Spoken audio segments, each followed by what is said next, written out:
So today I thought I'd do a quick video tutorial just to show you how to go about changing the housing or the shell on your Nintendo Game Boy Advance SP. And there's a couple of different reasons why you might want to be doing this. One of them is to add resale value to an old console. The other might be that you have a console that's kind of seen better days and is a little worn out. You can see with this one here it's all scratched up and the paint started to come off. Or maybe you just want to customise your console and give it a slightly unique look, something a bit different than what it would have originally shipped with from Nintendo. So what I'm going to be doing here is fitting a new shell to my AGS 101 console here. I've already fitted a new one to the older model that I had before. This is the AGS 001, so I'm going to be selling this one because I've upgraded to the nice backlit version here. And basically what I've done is I've bought a replacement shell from DealExtreme, and I think this one they cost me around $3. It was either $3 or £3 delivered from China, and that's basically everything you need there to fit a new shell to your SP. So this is what I'm going to be fitting to this console here, and you can see the old shell that I've taken off the older model there. There wasn't really too much wrong with it, but it had a few scratches in it, and I thought for $3 or whatever I might as well fit a new shell, and it'll hopefully add a little extra resale value to that console there. But what I'll do quickly here is I'll just show you the tools you're going to need to completely remove and fit the new shell. So you only really need two tools to replace the housing on your SP. I'll be using a couple of extras here, but I'll get to that in just a moment. But the main tool and the most important one you'll be using here is a tri-wing screwdriver. And again, you can get these really cheap from DealExtreme or eBay, usually around $1 or £1. And a lot of the time they'll also come with this here, and this is a precision crosshead screwdriver, which is the other tool you'll be needing for your SP. You can also use these with Nintendo DS's as well, which is kind of handy. The other tool I'll be using is one of these, and it's sort of like a miniature tire iron, I suppose. And what it is for using on gadgets and mobile phones, that kind of thing. It's basically just an edge here that you use for sticking between bits of plastic and prying things apart. Very, very handy to have. I mean, you don't need to use this, you can just use your fingernail or whatever, but it just makes the job a little easier. I'll also be showing you how to refurbish the shoulder buttons on your SP while I'm taking this apart, so I'll need a pair of tweezers for that. But I'll get to more detail when I actually tear the console apart. The other thing I'm going to be using is some compressed air, and that's just for cleaning up the contact points and making sure there's no dust on the motherboard and everything when I put it back together.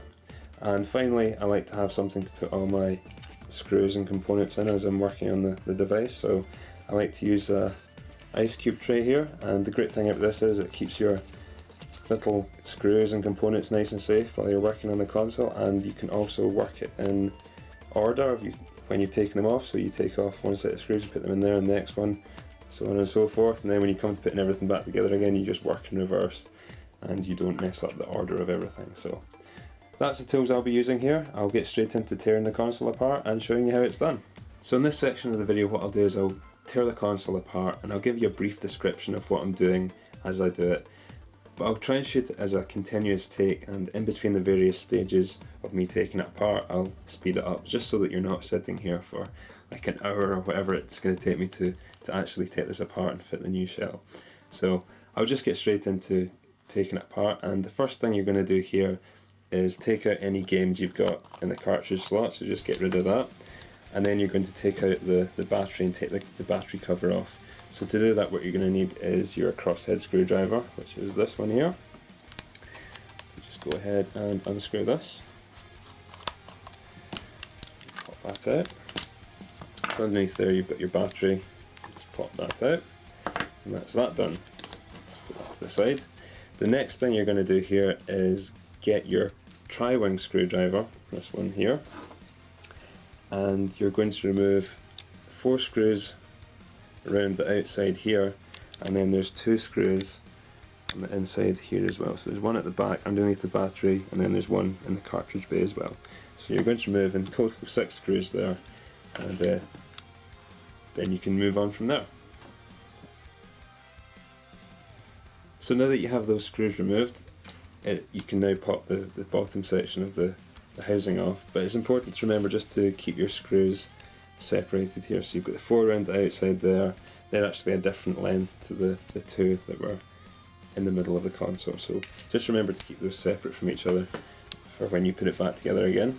So I'm going to go ahead here and just pop the bottom section of the console off. So that then exposes the motherboard, and then there's 3 more crosshead screws that you're going to remove. So there's one here, and one here. So just go ahead and remove those. So at this point you can now remove the motherboard, but underneath, if you look to see it here, you can see there's a ribbon cable at the back there, and that's connected up to the screen. So what you want to do is unhook that, and it can be a little tricky to get in there. You can see it there, but you just need to, I'll try and point at it with this, you just need to unclip either end of that and then carefully remove the ribbon cable. So that's what I'm going to do next. So that's the ribbon cable now unhooked, you can see there. What you might want to do right now is just remove any of the buttons that have stuck to the top of the motherboard here. Sometimes they'll stay in the housing there, but sometimes they'll stick to the motherboard. So just remove them, put them to the side somewhere safe, and then you can move on to the next stage. So here you've got the top section of the SP here. You can see the speaker in there, and then you've got the D-pad as well. And some of the buttons are also still stuck in here. So just go ahead and remove the buttons and the D-pad that you've got. Put that tap there. And this is the part where I use my little device here just to gently remove the speaker from the outer shell, and it's not stuck in there or anything, it just sits in there, you can see. So again, just put that in a safe place for now. So the next thing you're going to do is work on removing the screen from the top housing. And the first thing you want to do here is there's a little screw hidden underneath the ribbon cable here, a little crosshead screw, so you're just going to remove that.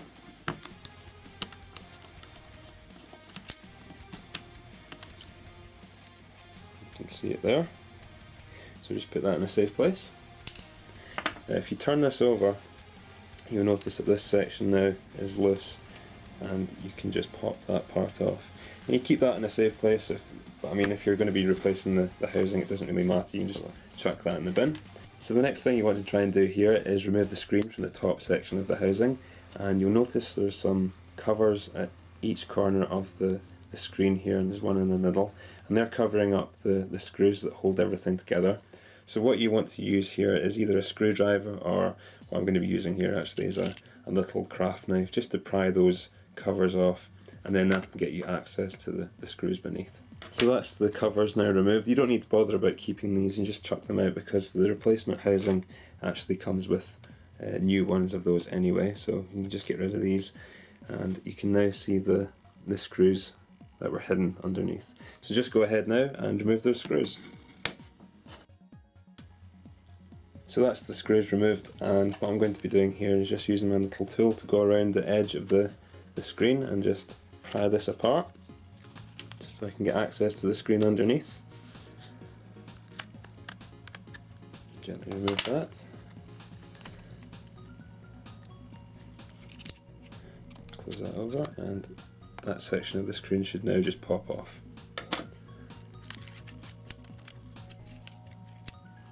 And that's your screen now removed. So what you might want to do now is go give this a nice clean with an optical cloth or something, and just give it a nice clean before you fit it back into your new housing. Just be very careful not to damage the ribbon cable here because it's quite fragile. So there's one last thing you'll want to salvage from your old housing here, and that's the hinge mechanism that clicks the screen into place.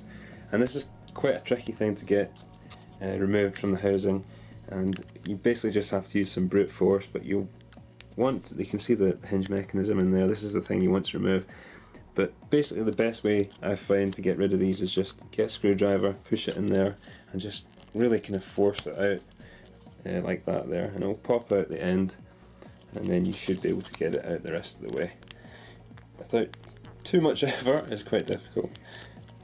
So that's then popped out now. Just be very careful when you do that, because if you're putting a lot of force, so the screwdriver there is a danger you'll stab yourself and it can be very sore. So just be careful when you do that. But that's them out now.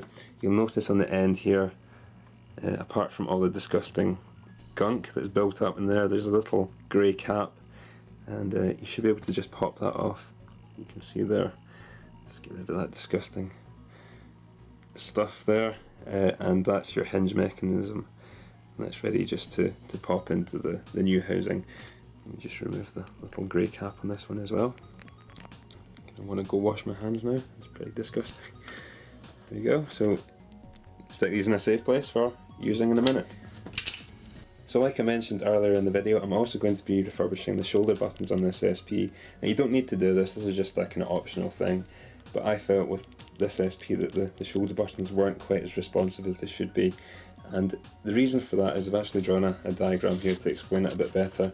But the reason that happens and the way these work is you can hear the little tactile switches, so you push them down and they make a clicky noise.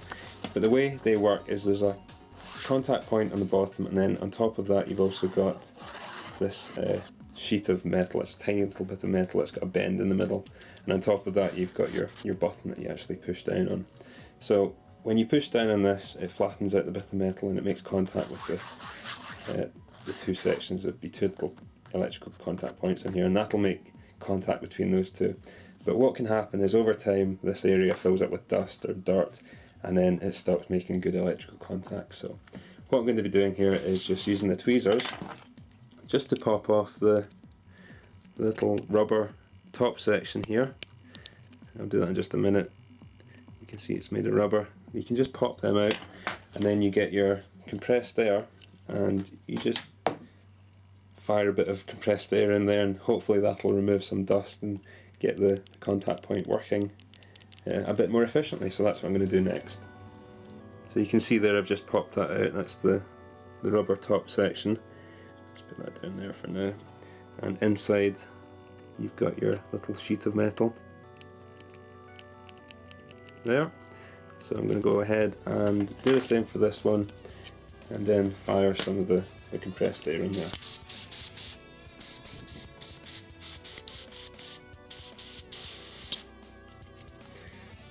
It's also a good idea while you've got your compressed air out and you've got the whole thing stripped apart, it's just to give the whole motherboard a bit of a blast with this. You can get into the cartridge area and just give that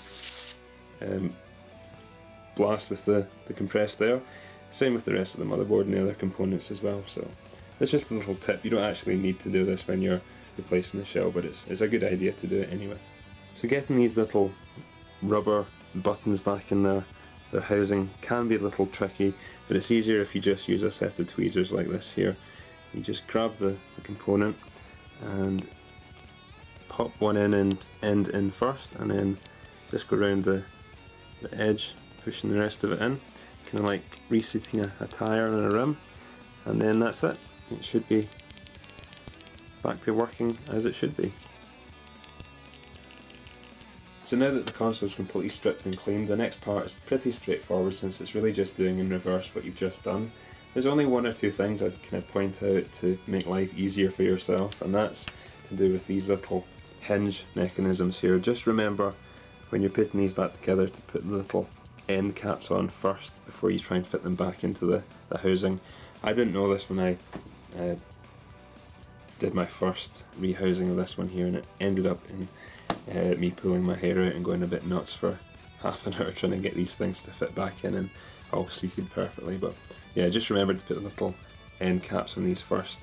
The other thing is, I forgot to mention it earlier, but on the bottom section of the housing here, this is the old one, there's a little threaded kind of nut in there, so just remember to remove that. I've not removed that one yet, I forgot to, but that'll sit in your new housing. And with the likes of this here, I'm going to be reusing the buttons that came with my charcoal coloured SP. They're actually jet black. They're the buttons that came with that console. With the replacement consoles, you'll find that they're actually grey, so just something to watch out for if you want to retain the original buttons or not. So yeah, what I'm going to do now is just fire this all back into the new housing, and I'll skip to the near completion section of the video. So that's everything back together again now, and all I've got left to do now is put the Nintendo sticker back in the front there, and the replacement casing actually came with a little Nintendo sticker there, so just go ahead and pop that on, like so, and that's it done. So, as you can see, I've replaced all the little screw covers there, I've cleaned everything up, you can see the black buttons are now in place. The only button that had to remain the same grey colour was this volume slider here. I don't know why, but even Nintendo supplied the console with that colour, so whatever. But I've also gone ahead and removed the old sticker from the original housing there. I just used a hairdryer, heated up the original sticker, and then it just peeled straight off, and I stuck it onto the new one here, so it looks all brand new and good. So what I'll do is I'll grab a game here and just test that those buttons are all working properly. So pop a bit of Duke Nukem in there and fire this up. You can see it's looking really nice, looks nice and new. Just test that those buttons work.